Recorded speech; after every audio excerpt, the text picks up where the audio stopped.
MSW Media. Former special counsel in the Trump investigations, Jack Smith, speaks at length about the weaponization of the Department of Justice at an event at George Mason University. Trump administration officials pushed to fire the U.S. attorney in the Eastern District of Virginia over his refusal to indict New York Attorney General Tish James and former FBI Director Jim Comey. A trial jury finds a Los Angeles protester not guilty of assaulting a Border Patrol agent, and another assault case is dismissed in the District of Columbia. And the Department of Justice quietly deletes a study on the politics of domestic violence amid calls from Todd Blanche to investigate Trump protesters. This is Unjustified.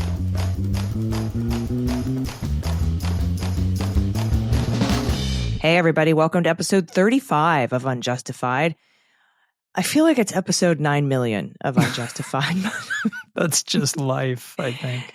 But it's just episode 35. It's Sunday, September 21st, 2025. I'm Allison Gill. Hello. Hello, Allison Gill. I'm Andy McCabe. And this week, Allison, as I mentioned to you off the pod, I had a really unique opportunity to go and hear a guy speak who you've heard of before and who I think you might be a little interested to hear what he had to say. A young buck named Jack Smith, who probably is familiar to our listeners as well. Jack Smith. Yeah. Where have I heard the name Jack Smith? Does that ring a bell? Rings a bunch of bells. Jack. Okay.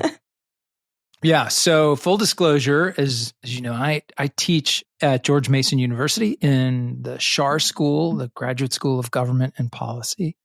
And so I typically go to a lot of their events. You and I had an event there a little while ago. We did an episode of the pod from George Mason.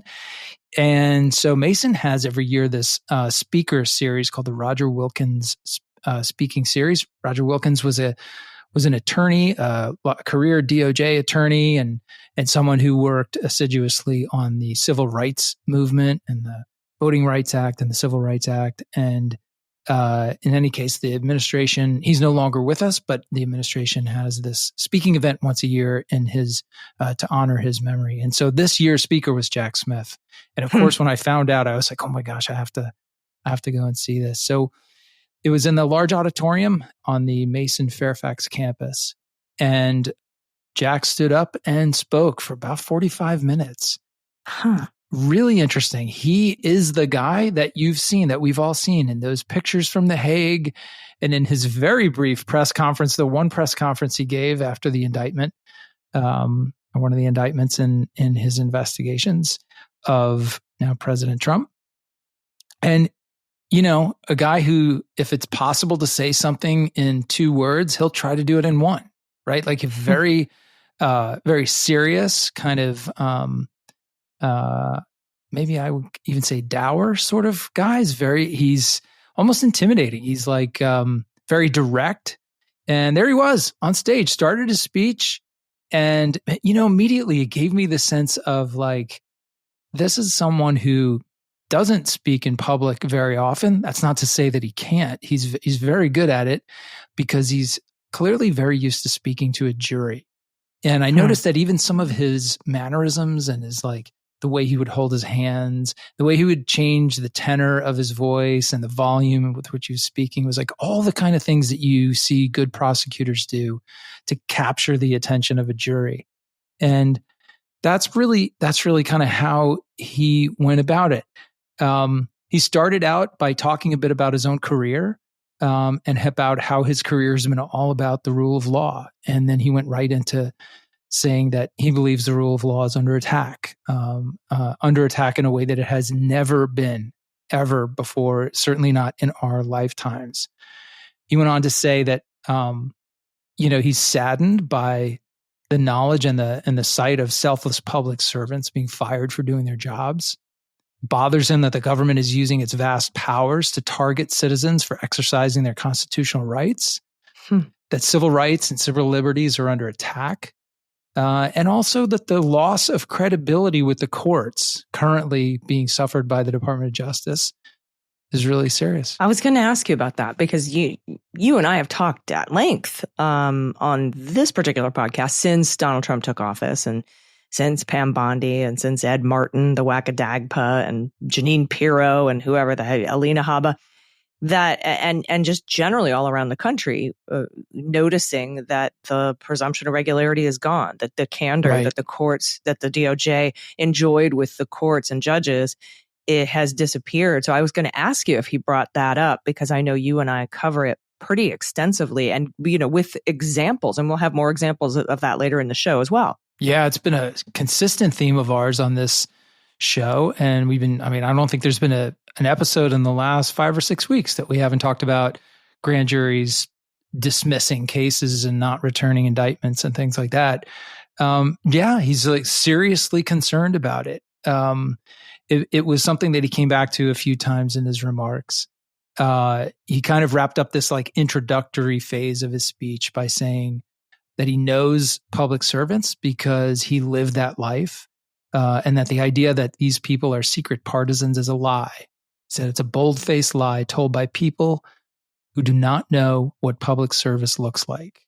The vilification of these people for political ends angers him because he says he knows the cost for our country and that the rule of law depends upon these people to function. So that was kind of the setup, and he launched into first talking about the rule of law. And for him, he believes that essentially it means treating people equally under the law, and that for the rule of law to exist and for equality to exist, that laws must be applied equally and be enforced equally against everyone. He went into this kind of description of what he thinks a society looks like that does not have the rule of law. I said critics and perceived enemies are targeted in an effort to silence them. Prosecutors are left to figure out a basis of charges after the fact. Friends do not have to follow the laws that the rest of us must obey, meaning like friends of the government or friends of the president. And he said friends and allies of the president will not be prosecuted no matter what they do. So like that's what we look like now. Like right now, that's what we are gravitating to.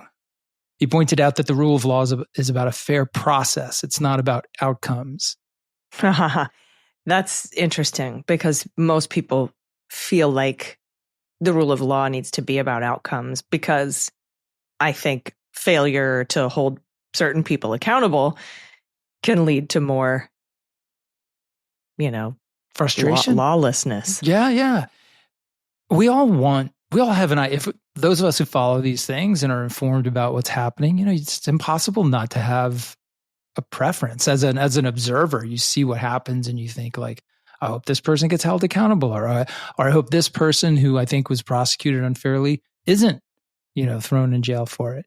But that's why I always talked about like when people said that they don't care, wake me up when he goes to jail, et cetera.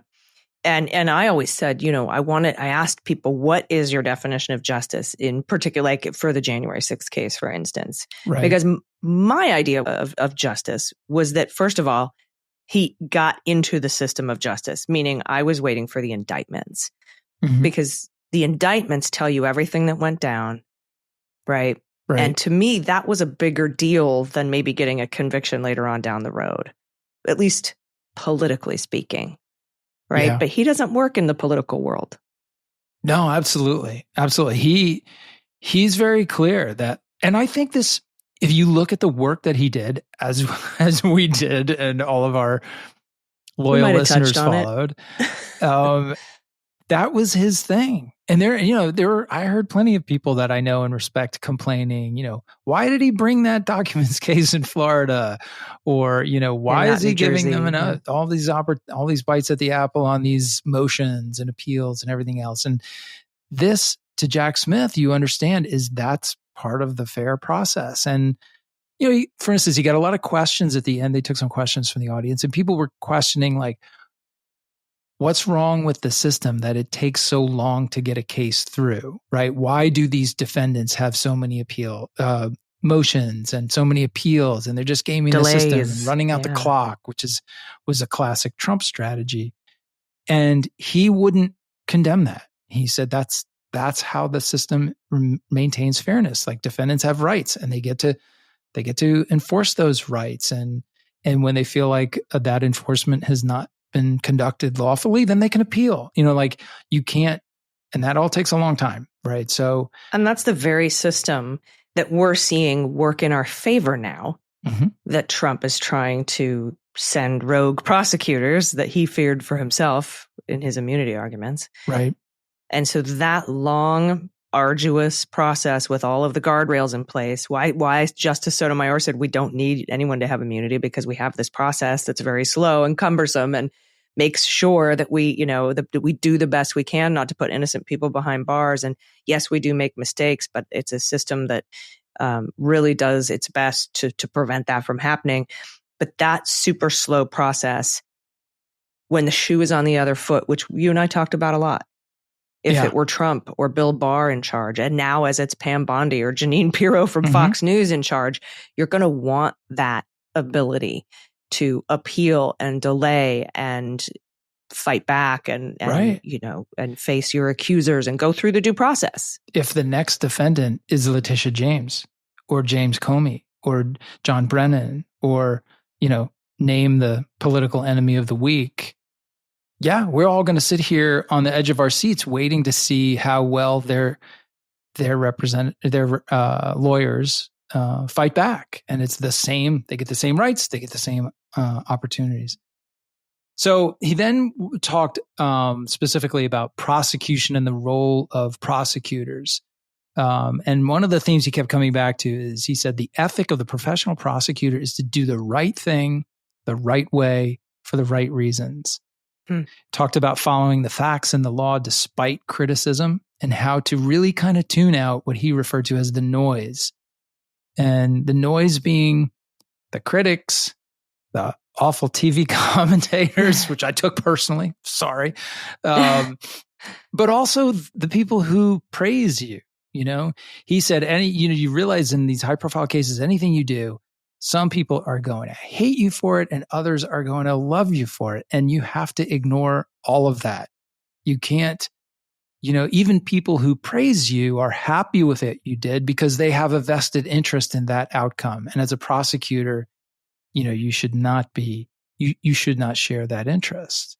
Yeah. And I had to say many times during the Mueller She Wrote podcast that Mueller is a prosecutor. He's not a hero.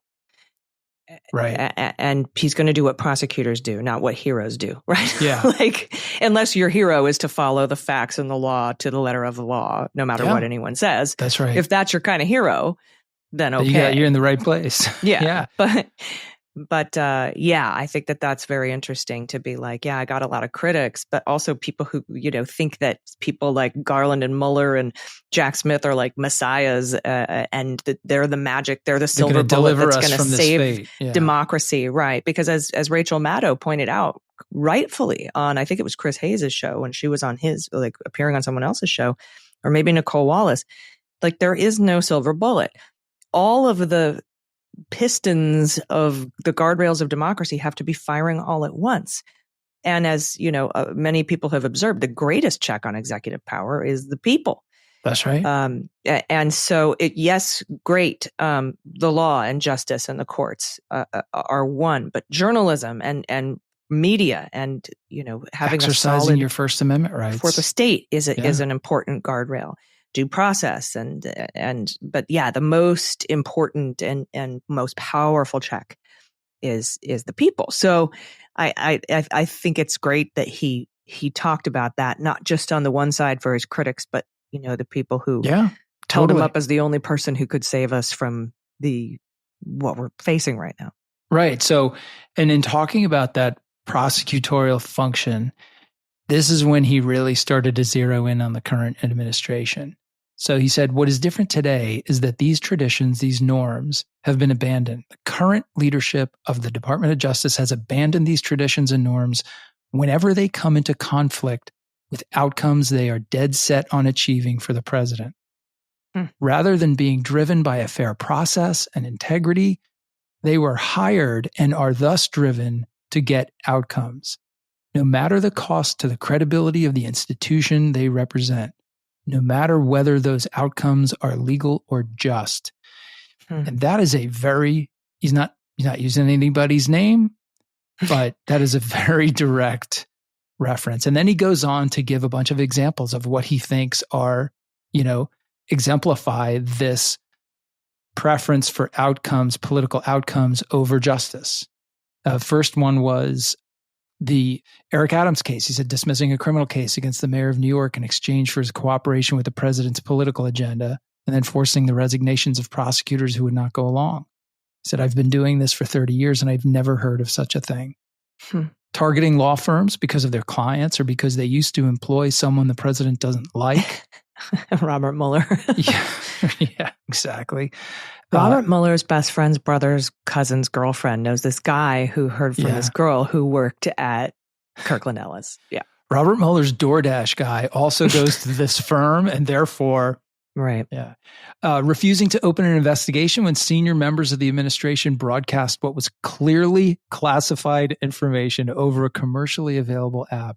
Oh, Signalgate. Yeah. He said, no DOJ under any administration, Republican or Democrat, would have refused on these facts to open a criminal investigation when the lives of our servicemen were put at risk. Hear, hear. Yes. I was wanted to jump up and start clapping, but thought that might raise too much attention. You just jump up and woo-woo and pump fist. Everyone's like, is that Andy McCabe? I get enough of that already.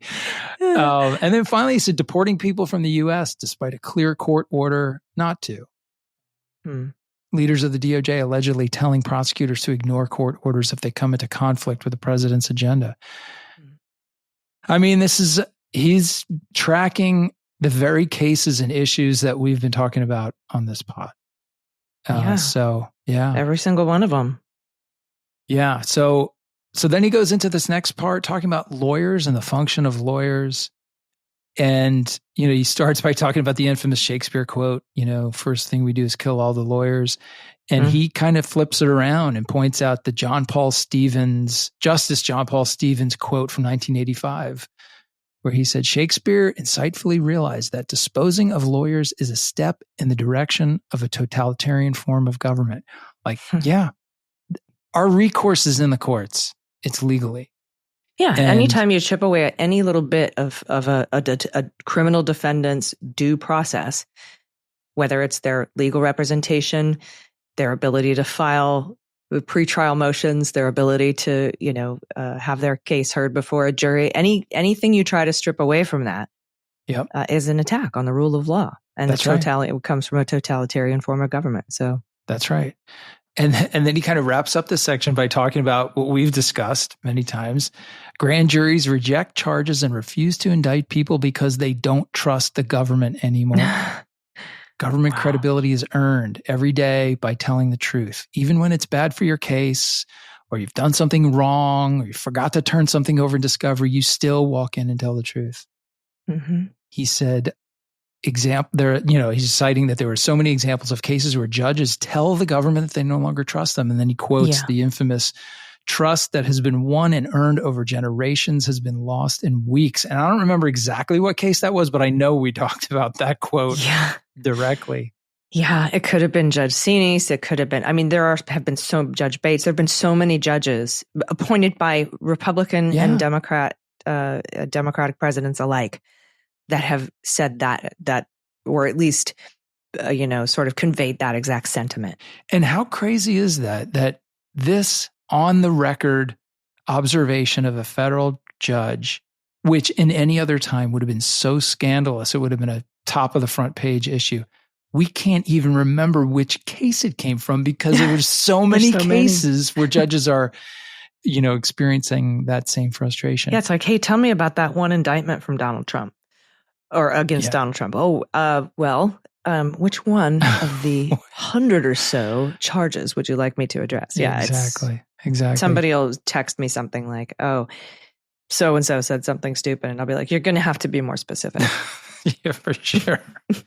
A judge doesn't trust the Department of Justice. You're going to need to give me more specifics on that. Yeah, for sure. So did he have any ideas about what we can do? We could do? I mean, a little bit. He was, he kind of wrapped up by talking about what he characterized as solutions. And it's really very aspirational. There's no playbook here, but so he wasn't like move to Ireland. Yeah. So he started by talking about from his personal life. Like he grew up in upstate New York. He was like kind of a jock in high school, wasn't a really serious student. He ended up going to State University of New York at Oneonta on, I think, a baseball scholarship. Some connection of baseball got him in there, but he was also like a football player in high school. And so he started talking about the fact that most of his friends, where he grew up, he's the first person from his family to go to college. And he said most of the people that he grew up with, a lot of them became policemen and firefighters. And he started talking about this idea that like his friends who are policemen and firefighters, they run toward danger when everyone else runs away. And he said, you tend to think that that's like in your DNA, like some people are just built that way and most of us are not. He said, but it's not true. He said, it's learnable. He said that people who are in those lines of work, they are trained that way and they develop that instinct over time. And ultimately it's a choice. We choose. It's not normal to run towards a fire, but we choose to do so when we acknowledge and accept the responsibility that has been placed upon us to help others. And so that's how he thinks of the solution. It's like, for instance, questions we should ask our leaders is not whether you're going to make decisions like a Democrat or to make decisions like a Republican.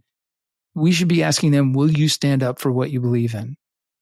Will you run towards the fire, even when it's going to hurt your career and maybe your political future? And I think that's a really insightful way to think about it. Like we have to start prioritizing public service and the good of us all over any of the kind of individual, like, well, I'm going to vote for this guy because I think it'd be good for my 401k. Like voting for who's better for democracy is really more important than voting for the guy who's going to lower the price of eggs.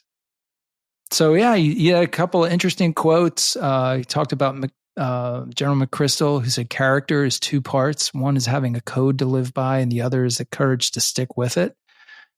Talked about avoiding becoming cynical in these times, which is very hard. But, making the decision to tell the truth, to speak up, to embrace the opportunity to stand up for what you believe in, value facts, he said, which I thought was interesting. Stand up to powerful people and stand up for vulnerable people wherever and whenever you can.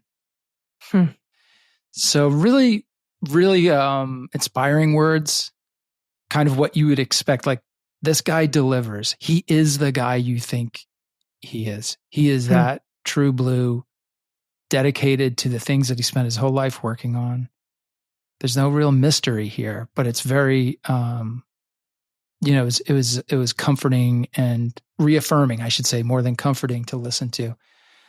He's also a staunch defender of the department. Some people asked questions about Merrick Garland and like whether he thinks that Merrick Garland's DOJ kind of waited too long to get the case going, and then that's why they ran out of time. And he was very clear about he has nothing but positive feelings for Merrick Garland. He said Merrick Garland not one time ever for any reason whatsoever interfered with what he was doing.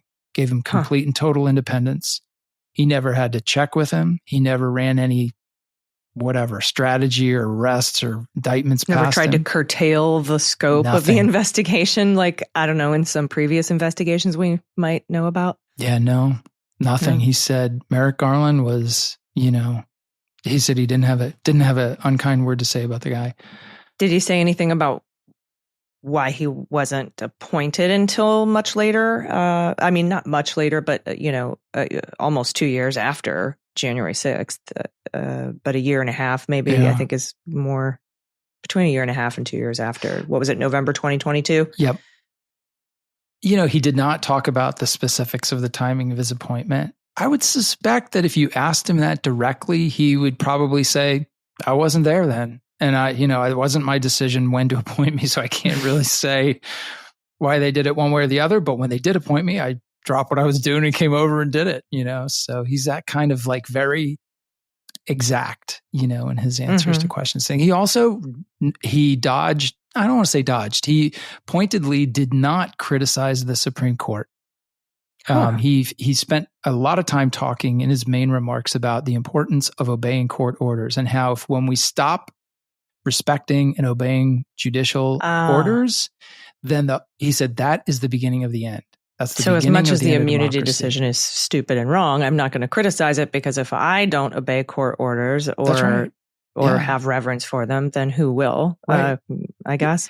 That was the one that he made kind of a joke about, saying like he said he was disappointed by the immunity decision, and he thought that Justice Sotomayor's response was better. I mean, same. Okay, I feel the same way too. He did put a little neck out there for that. Like I think my guess would be he disagrees with it on the law. Well, we read what he wrote about, of course, immunity in his own words, based on law and based on history and based on what the founders wanted and based on the Constitution. We know how he feels about immunity. He wouldn't have argued against it, of course, if he didn't think that if he thought that the president should be immune from something. If he thought that, he wouldn't have brought the indictment. Right.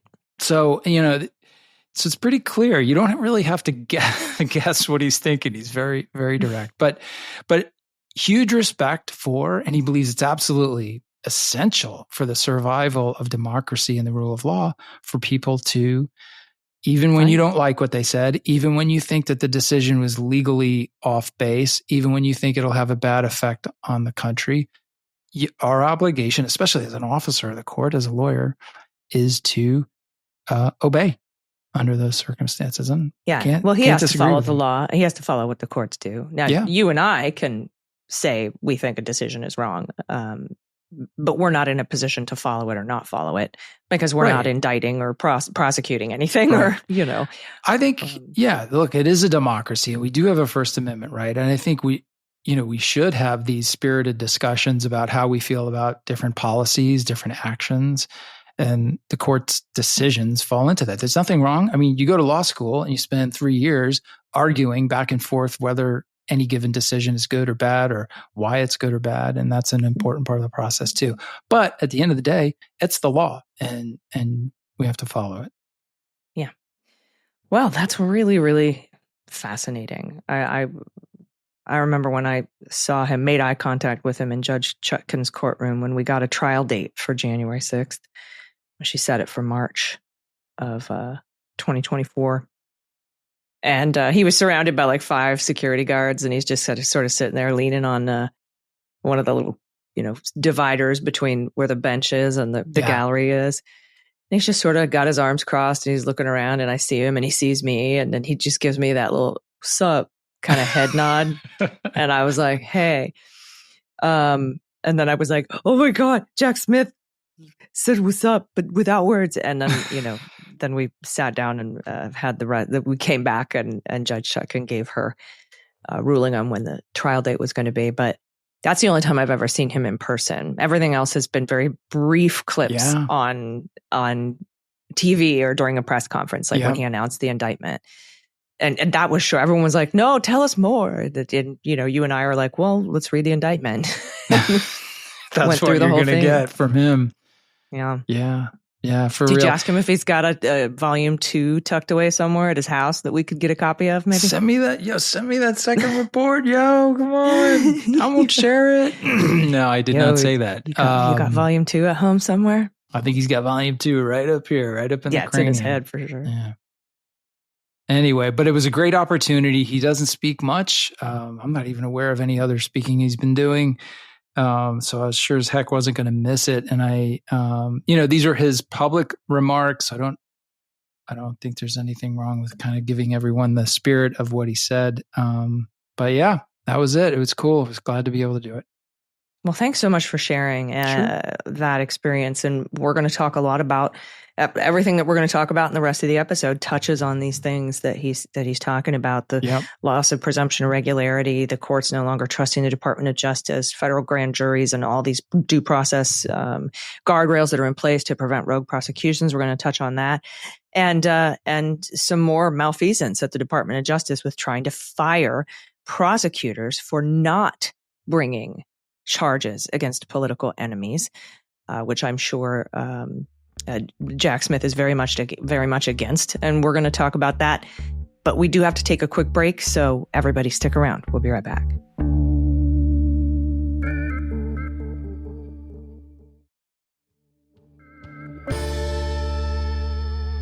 All right, everybody, welcome back. Let's talk about a story that Catherine Faulders at ABC, she's an incredible reporter over at ABC, and I'm really mad at ABC right now, but she is a really good journalist. Same. Oof.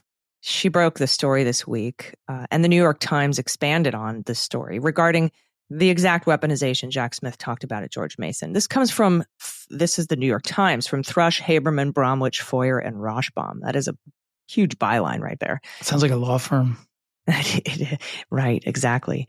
And they say a high-stakes debate raged inside the Trump administration on Friday over the fate of the veteran U.S. attorney investigating New York's Attorney General Tish James and the former FBI Director Jim Comey, and that's according to two people briefed.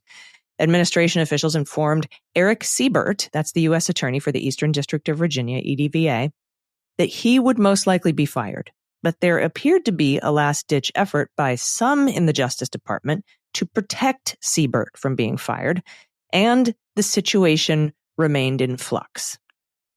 Mr. Siebert has recently told senior Justice Department officials that investigators found insufficient evidence to bring charges against Ms. James, and has also raised concerns about a potential case against Mr. Comey, according to officials. Several administration officials, speaking on the condition of anonymity because they were not authorized to discuss personnel matters, described the situation as fluid, unsettling, and confusing. Mr. Siebert that kind of sums up the whole administration, doesn't it? Yeah, I mean, you could have added a complete effing mess, but maybe not. Mr. Siebert and his top deputy were still at their desks working, and no one had been officially ordered to leave as of midday Friday.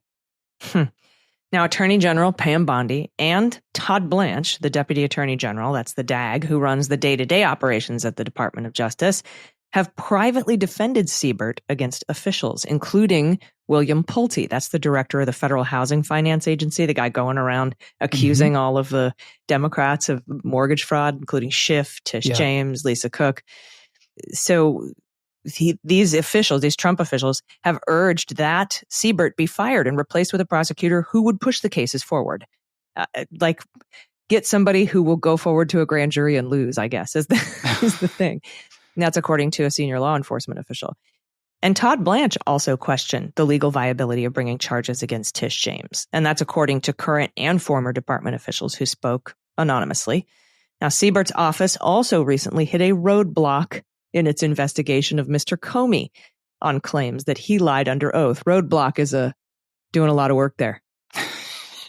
Yes, it is. Last week, prosecutors from Mr. Siebert's office subpoenaed Daniel C. Richman, a Columbia law professor and close friend and advisor to Mr. Comey, in connection with an investigation into whether the former director had lied about whether he authorized Mr. Richman to leak information to the news media, according to people familiar with the situation. Documents released by the FBI in August showed that investigators had examined possible disclosures of classified information to the New York Times. Mr. Richman's statements to prosecutors were not helpful in their efforts to build a case against Mr. Comey, according to two people familiar with the matter. That's a funny way to say reality tanked the idea that they could bring charges.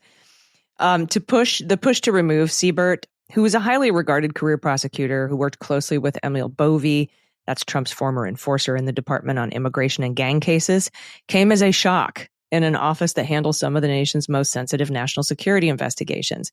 His possible termination was reported earlier by, as I said, Catherine Faulders at ABC News. Mr. Siebert is well liked by many Trump administration officials and key congressional leaders, including Chuck Grassley of Iowa. He's the Republican chairman of the Senate Judiciary Committee. So this is a career prosecutor guy who's well liked by Republicans and people in the Trump administration.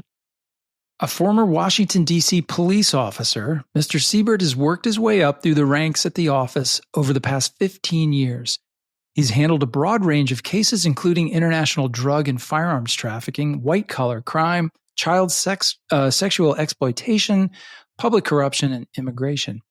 So George Mason playing a very prominent role in this episode. I happened to be at another event at George Mason on Friday where Senator Mark Warner was speaking publicly about a bunch of different things, threats to the intelligence community, all kinds of interesting comments he made. But he did actually refer to this situation, to this reporting about the Eastern District and Mr. Siebert. And he related to the group that he and the other senator from Virginia, Tim Kaine, actually got together. You know, the senators kind of propose the candidates for the U.S. attorney roles in their state. And he said that he and Tim Kaine, like, very specifically picked candidates that they thought were, of course, good and fair and honest prosecutors, but also people that they thought the other side, the Republicans, would support. And the fact that both of these guys now, one of the guy from the Western District of Virginia, who we talked about a few weeks ago, like, resigned out of nowhere in protest, and he wouldn't get into details on that. I got the sense that he knew much more about that. And now, of course, you have this suspicion floating around Mr. Siebert. So, yeah, it's really remarkable that these two people who were specifically chosen and proposed by their senators because they were assessed to be particularly down the middle, not political, and would be attractive also to Republican senators to vote for them. And of course, they were both confirmed. Gone, basically. I mean, Siebert's still there, but we'll see what happens. Yeah, it's in flux. So we'll keep an eye on that. And in a related story, Andy, Maureen Comey, Jim Comey's daughter, who was fired. You know, she's a federal prosecutor who handled criminal cases against Jeffrey Epstein and Ghislaine Maxwell. She's actually contesting her firing in July in a lawsuit that challenges Trump's claim of sweeping presidential power. Now, she contends that there's no plausible explanation that exists other than that she is the daughter of Jim Comey for her perceived political affiliations. There's no other possible reason that she would have been fired. So I'm not sure how this is going to play out in the courts.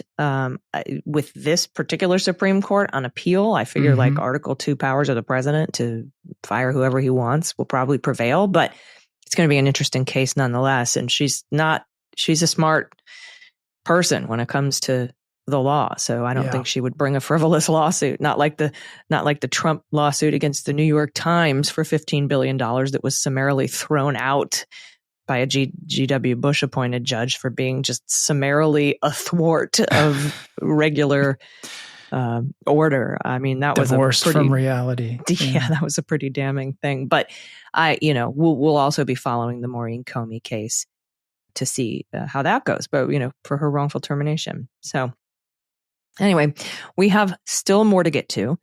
We're going to talk about more guardrails holding in the courts, as we see, for what that's like one of the main, we should have a whole segment now about, cases that aren't being brought by grand juries or acquitted by petit juries, or, that prosecutors won't bring at all, like this one against Tish James. There could be a whole segment about that. But it's really taken over the place formerly occupied by Ed Martin. Yeah. Which is fine. It's more interesting than he is anyway. Yeah, absolutely. And we'll talk about a couple more cases that had to be dismissed or were thrown out or acquitted. But we'll do that after this break. Stick around. We'll be right back.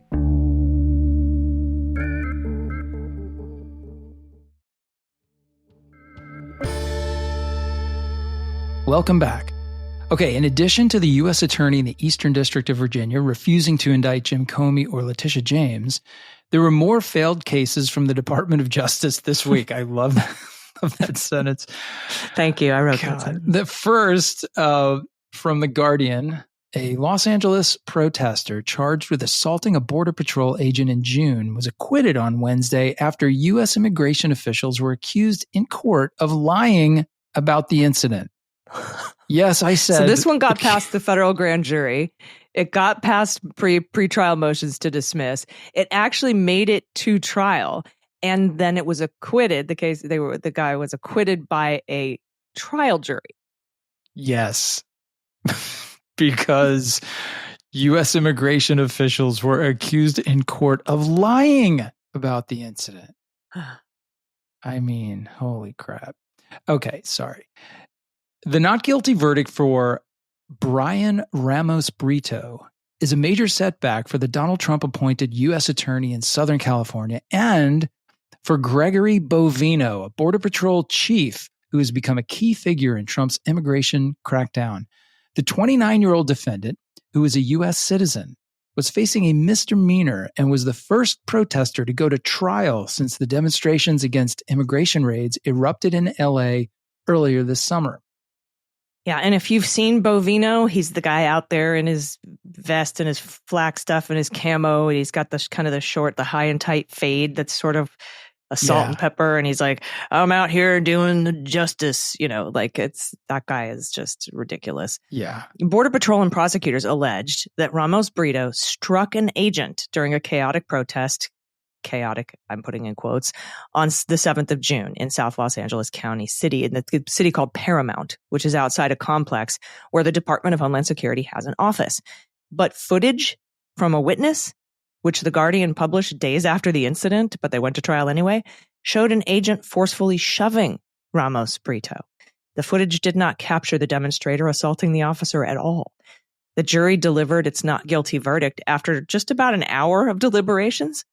The Los Angeles Times reported that, and Bovino testified, that's the beefy guy, Trump guy, testified earlier in the day and faced a tough cross-examination from public defenders. These folks had public defenders. Nice. Bovino was one of 4 Border Patrol agents who testified as a witness, but was the only one to say he saw the alleged assault by Ramos Brito, according to the LA Times.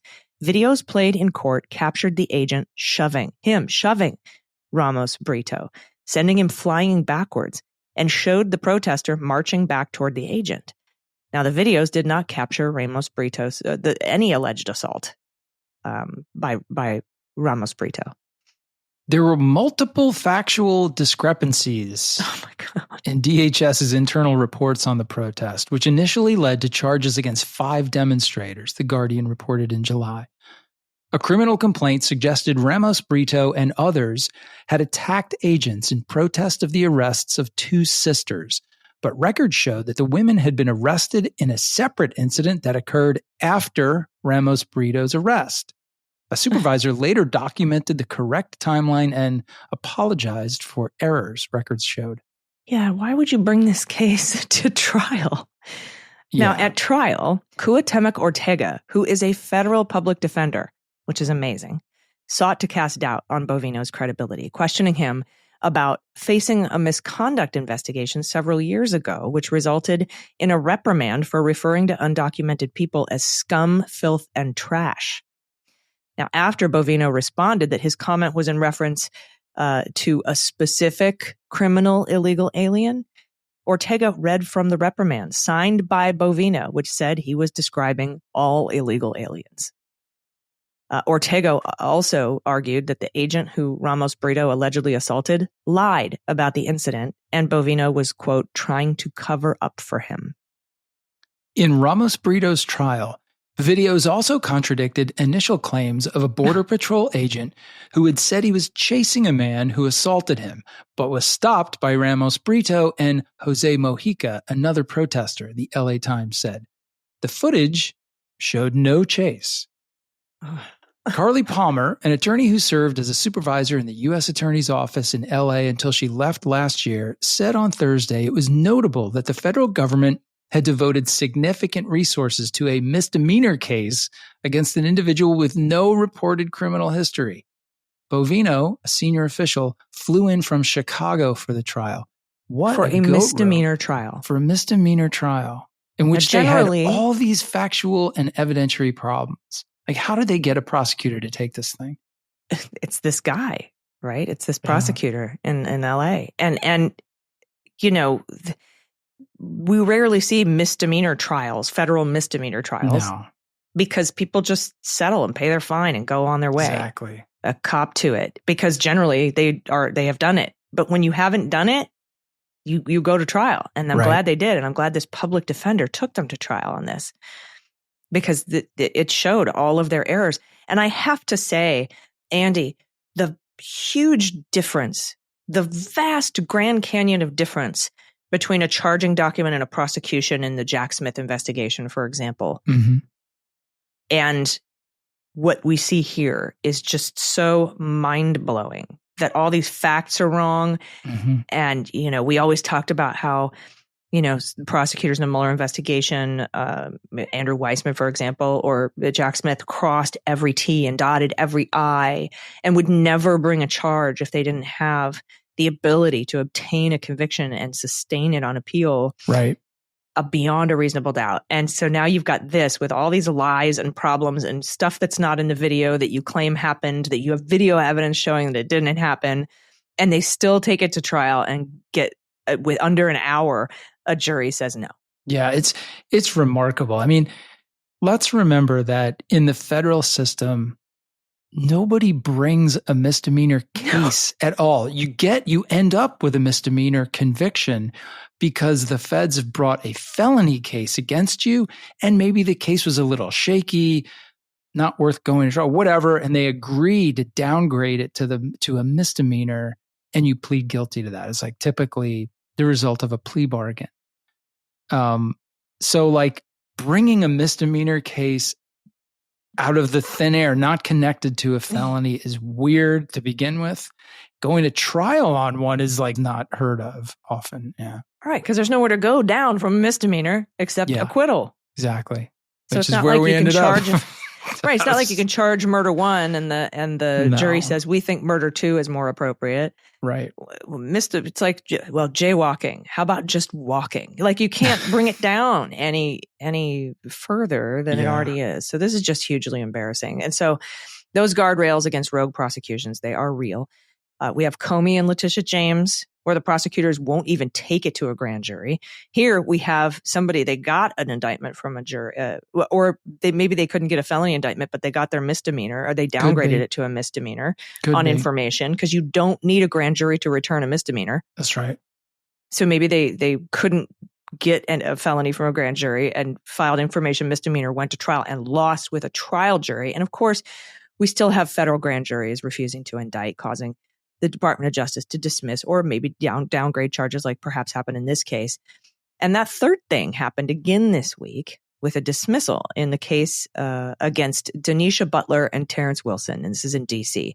The Department of Justice moved to dismiss the charges, saying the United States has decided not to proceed with any prosecution of defendant Butler, but we're going to proceed with the prosecution of defendant Wilson in Superior Court. We're lowering his felony to a misdemeanor. Accordingly, the government moves to dismiss the charges against them, the felony charges against them. This was another case, Andy, a different case, because we already talked about one like this, where the officer was not a federal officer, but the DOJ charged felony assault of a federal officer. And they tried to say that you assaulted a member of the Metropolitan Police Department, and we're calling that a federal officer because that person was assisting federal officers, but it's not the case because the federal officers were assisting the MPD. Yeah. And so they dropped those charges, brought it down to a misdemeanor. Maybe they'll go to trial on that misdemeanor and lose too. We'll tell you about it if they do. Full on. And DC, not a place where the juries or the grand juries, for that matter, are very receptive to this stuff. Man, just mind blowing how having, reported on and read and extensively researched previous indictments by a Department of Justice, a competent Department of Justice, and then seeing this, it's just I haven't yet reached out to my former DOJ friends, my former U.S. attorney friends, to be like, what must this feel like to them? Yeah. How embarrassing this is for the department. Yeah, for real. All right. We got one more quick story, I think, to tell you about. And we got listener questions too. But we're going to take this one last quick break. So stick around. Hang in there. We're almost done. We'll be right back.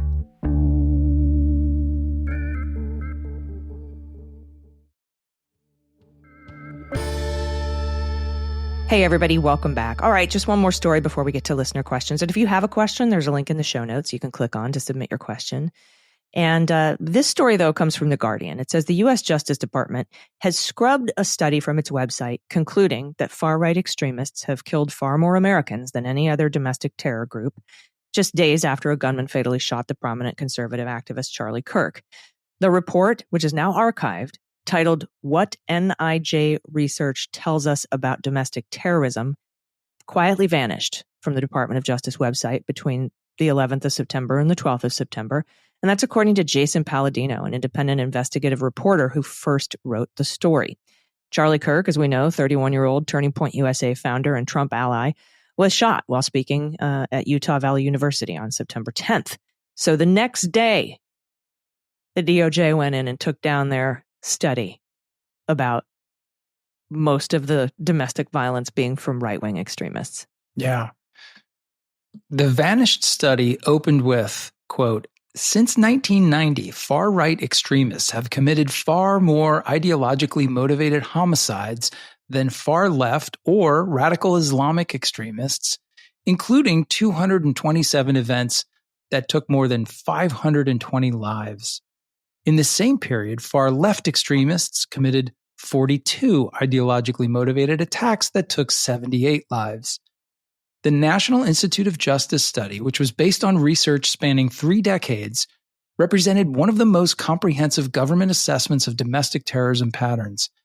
It found that, quote, militant, nationalistic, white supremacist, violent extremism has increased in the United States, and that, quote, the number of far-right attacks continues to outpace all other types of terrorism and domestic violent extremism.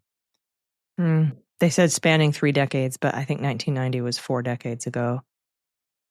Sorry, everyone. Way, yeah. Sorry. Is it 1990, 2000, 2010, 2020? No, I guess that's 3 decades ago. 3.5. Okay. There you go. Fair. All right. Whew. That's good. At least it's not 50 years ago, which the 80s is almost basically. All right. Now, where the report once appeared on the DOJ website, the Justice Department wrote it was reviewing its website and materials in accordance with recent executive orders. And that's according to 404 Media. Though the page it's now completely unavailable. Also, the Justice Department's number 2 official said Tuesday that people noisily protesting President Trump could face criminal investigations if they're part of a broader network organizing such activities. And this is one of the reasons they took this study down. They're trying to convince everybody that left-wing ideological violence is far more prominent. And all of this comes after Donald Trump declared on social media with no legal authority to do so, though that never stops him, that Antifa is a domestic terror organization. And Andy, you and I have talked at length, ad nauseum, about the fact that there's no legal mechanism to declare a domestic group as a terror organization. Otherwise, we would have the 3%ers and the Proud Boys and the Oath Keepers. KKK and on and on and on and on. You're absolutely right. There's not. And the reason you can do it to foreign groups is because foreign terrorist organizations don't enjoy constitutional protections. But people here in the United States, citizens and non-citizens, enjoy the protections of the First Amendment, the Fourth Amendment, all those things. And so because a domestic terrorism group inevitably involves some degree of political speech, that speech is protected. And so the way that we've always investigated domestic terrorist groups is not with national security powers that you can use against international groups, but only as criminal organizations. That's the way it has to be done. There is a domestic terrorism statute in the law, in the criminal law, but it is only a definition. It does not have a penalty associated with it. If you want to convict someone who's a member of the KKK, let's say, for some terroristic activity they were involved in, you have to convict them of the underlying crime, whether it's homicide murder or use of a weapon of mass destruction, whatever. Mm-hmm. Many of us, the only thing we have, I mean, we do have in sentencing guidelines a terror enhancement, which was applied to the Oath Keepers, was applied to the Proud Boys. A judge has to accept that terror enhancement. So that can happen if you're domestic. But yeah, sorry, I didn't mean to interrupt you. Yeah, no, it's just like it's always been known. There's been a real debate in counterterrorism circles about whether or not we need better laws on the domestic terrorism side. I believe we do. Some people don't.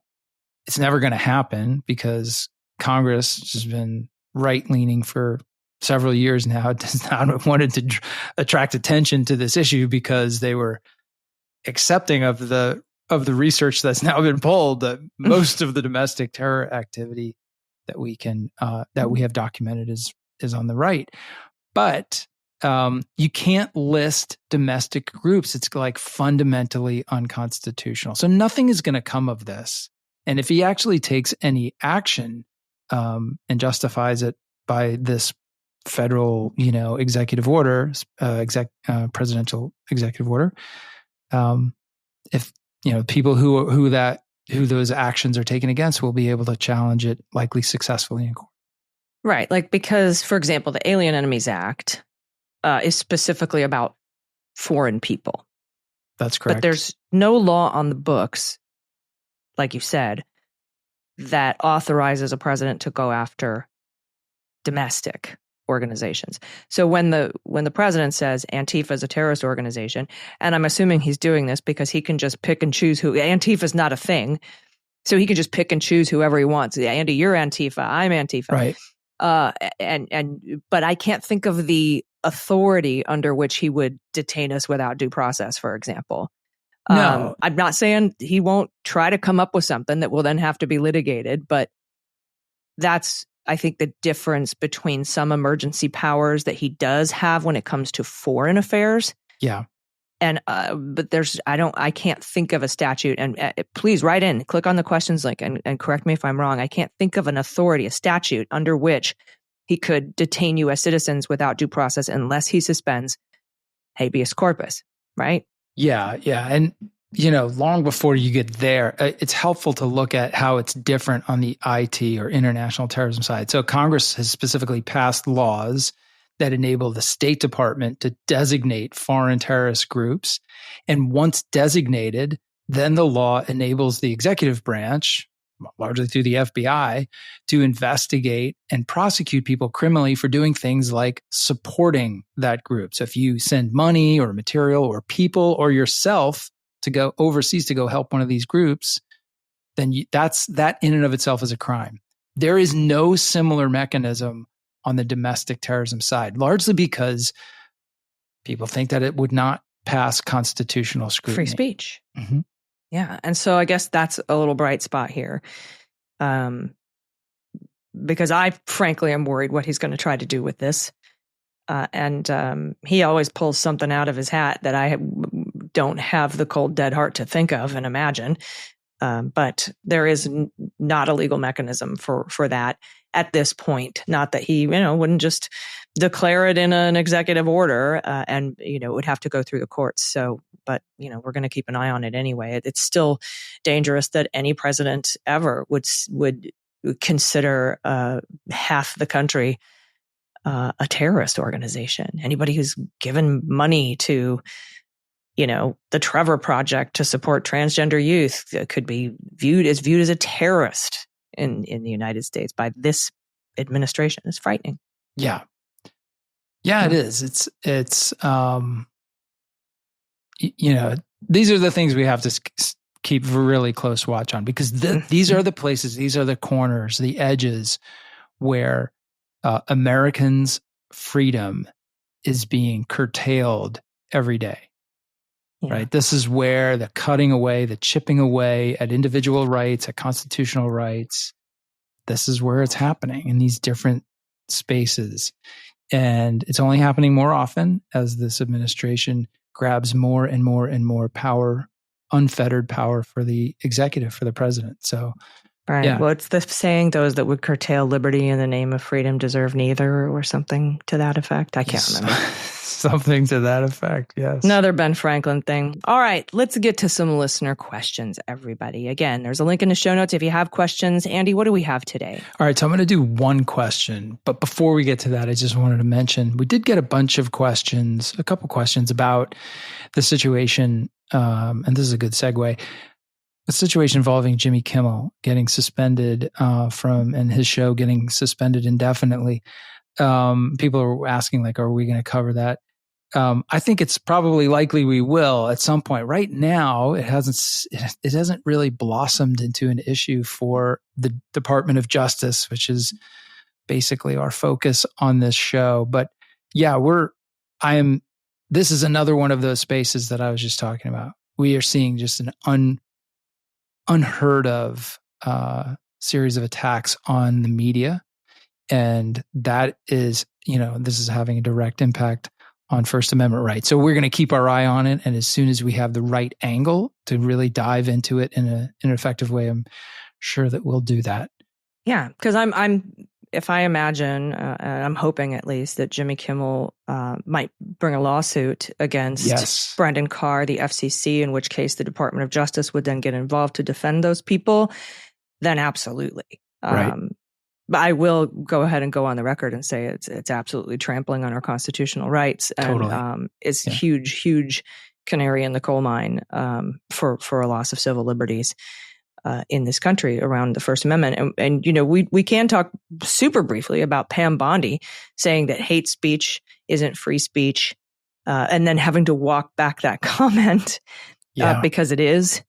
And because if she wants to classify what Jimmy Kimmel said as hate speech, and therefore saying it's not protected by the First Amendment, she's 100% absolutely incorrect. Yeah, and there are even, a lot of conservatives have acknowledged that. The Wall Street Journal, all these outlets are like, hold on a second, no, this is not right. So that's how we got to her walking it back. But yeah, True. I mean, I think for sure we're as concerned as you all are and following it pretty closely.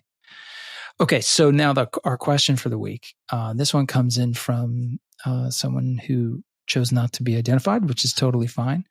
They said, in reading the termination letters to Driscoll and others, I noticed the sentence, quote, pursuant to Article 2 of the United States Constitution and the laws of the United States, your employment with the Federal Bureau of Investigation is hereby terminated. I recall the Attorney General guidelines, MIAG, MAOP, and DIAG. Wow, this is somebody who really knows their Bureau policy manuals. Good for you. MAOP. Wow. I mean, like, there are current agents who don't know what the MAOP is. Okay. Sorry. But how the FBI derives authorities from Article 2 in personnel or any matters is escaping me. I even looked at my appointment letter and on my credentials. Oh, you just gave yourself up. No Article 2 reference. How is Article 2 applicable here? Well, my friend and former colleague who wisely went anonymous with this question. Okay, so this is my interpretation of the letter, so worth what you paid for it. That reference to Article 2 is not a specific reference to any FBI policy or really any U.S. government policy, because they're using that same reference in other agency termination letters as well.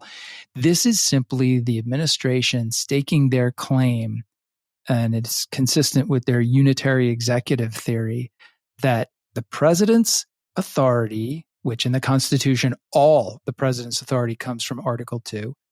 They're saying that because of the awesome authority, the unfettered, unlimitable, unreviewable authority that the president gets under Article 2 of the Constitution, you're fired. Therefore, you can't challenge it. His discretion cannot be questioned. It cannot be reviewed. La, la, la, la. Right. So, and basically, he can fire anyone who works for the any federal reason government. Or no reason. Down to the GS5 clerk. Right. But instead of saying like, well, I thought only the FBI director could fire somebody from the FBI, or I thought only blah, blah, blah.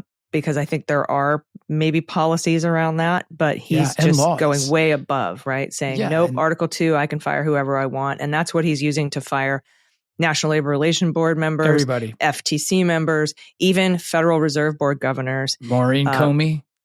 Same line in her letter. So this is them basically saying we don't have to follow. Congress passed laws, right? The Civil Service Act that sets up the protections of government employees. And from that law, we get the processes and procedures that the FBI and all these other agencies go through to terminate people, which includes your right to fight back and to have a hearing and all that kind of stuff. And what he's saying with that reference is no, laws passed by Congress don't apply to the president. And that's what they truly believe. As scary and frightening as that is what they truly believe.